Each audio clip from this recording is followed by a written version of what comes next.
Hello everyone, welcome to our channel Idiotic. আজি ভিডিঅ'টিত আপোনালোকৰ মাজলৈ লৈ আহিছোঁ এটি স্কলাৰশ্বিপ সম্বন্ধীয় এখন নটিচ। এইখন নটিচ দিয়া হৈছে কেন্দ্ৰীয় চৰকাৰৰ দ্বাৰা প্ৰদান কৰা এটা স্কলাৰশ্বিপ বিজ্ঞাপন মেট্ৰিক পূৰ্ব আৰু মেট্ৰিকোত্তৰ শীৰ্ষস্তৰীয় শিক্ষা আৰু ৰাষ্ট্ৰীয় বৈদেশিক ছাত্ৰবৃত্তি আঁচনি। গতিকে এইটো আমাৰ ভাৰত চৰকাৰৰ অধীনত কেন্দ্ৰীয় চৰকাৰ মানে চেন্ট্ৰেলৰ পৰা দিয়া এটা স্কলাৰশ্বিপ হয়। এইটো হৈছে সামাজিক ন্যায় আৰু সবলীকৰণ মন্ত্ৰালয়ৰ পৰা এইটো বিশেষভাৱে যিসকল সক্ষম ব্যক্তি যিসকল ডিফাৰেণ্টলি এবল বিশেষভাৱে সক্ষম ব্যক্তিসকলৰ তেওঁলোকৰ সবলীকৰণৰ কাৰণে তেওঁলোকৰ বিভাগৰ পৰা এইটো স্কলাৰশ্বিপটো তেওঁলোকক প্ৰদান কৰা হ'ব আৰু সেই বিষয়ে এই স্কলাৰশ্বিপটোত এই ছাত্ৰবৃত্তিটোত আপোনালোকে এপ্লাই কৰিবলৈ বা তাৰ এলিজিবিলিটি ক্ৰাইটেৰিয়া কি কোনে এপ্লাই কৰিব পাৰিব বা কেতিয়া তাৰ ডেট সেই সম্বন্ধে আমি এই ভিডিঅ'টিত আজি আলোচনা কৰিম।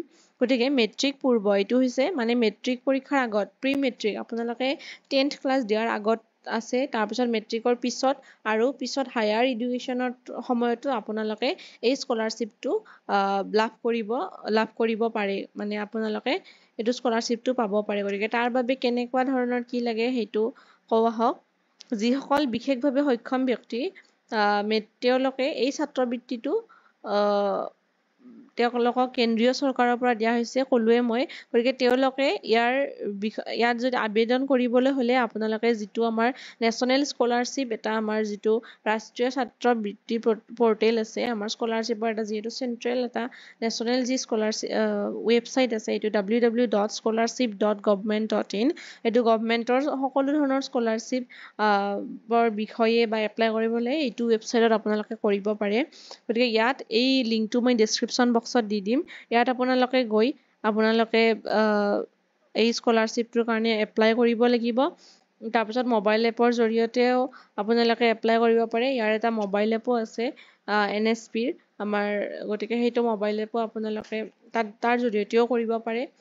আৰু তাৰ কাৰণে কি লাগিব আঁচনিৰ যিটো অৰ্হতা বা কেনেকুৱা কি ডকুমেণ্টছ লাগিব সেই বিষয়ে আপোনালোকে www.depwd.government.in ইয়াত আপোনালোকে ডিটেইলছখিনিও পাব।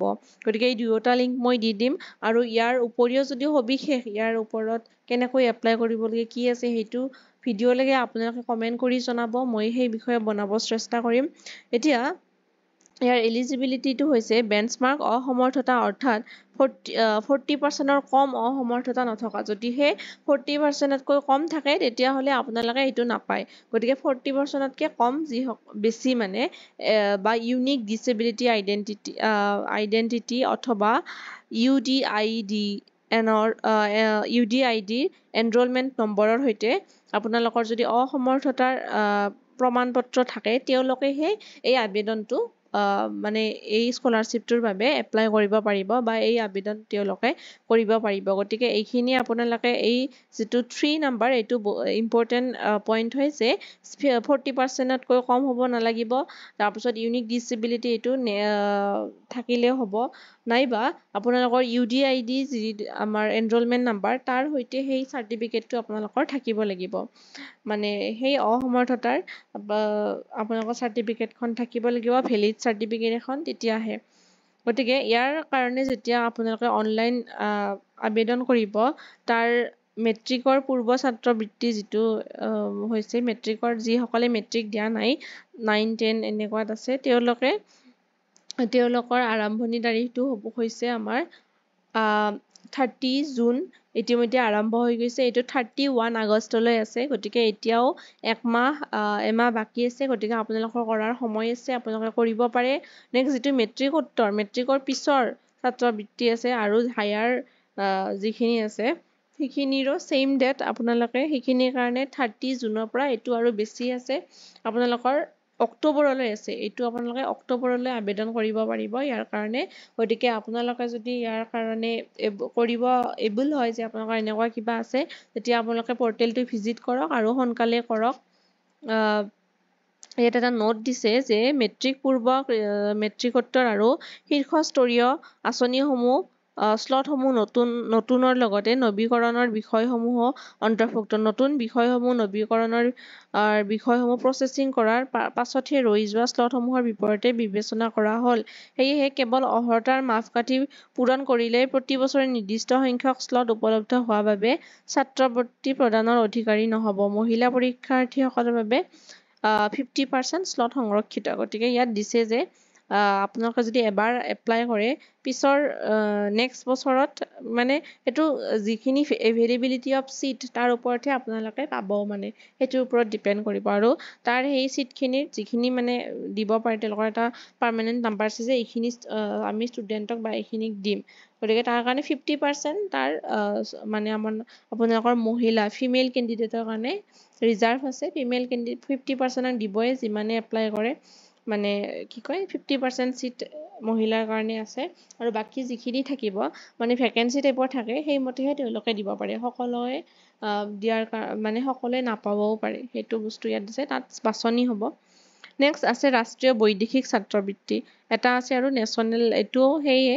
গতিকে এই ছাত্ৰবৃত্তিটোৰ কাৰণে আপোনালোকৰ ইয়াৰ এইটো আমাৰ বিশেষভাৱে যিসকল সক্ষম সেইসকল ব্যক্তিৰ কাৰণে এইটো ছাত্ৰবৃত্তি আগবঢ়াইছে এই স্কলাৰশ্বিপটো। কিন্তু এই স্কলাৰশ্বিপটোৰ আপোনালোকৰ আবেদনসমূহ অফলাইন গোটেই বছৰ জুৰি অফলাইনত গ্ৰহণ কৰা হয়। এই আবেদনটো আপোনালোকে গোটেই বছৰটোৱে যিকোনো সময়তে আপোনালোকে আবেদন কৰিব পাৰে ইয়াত, আৰু এইটো অফলাইন কৰা হয়।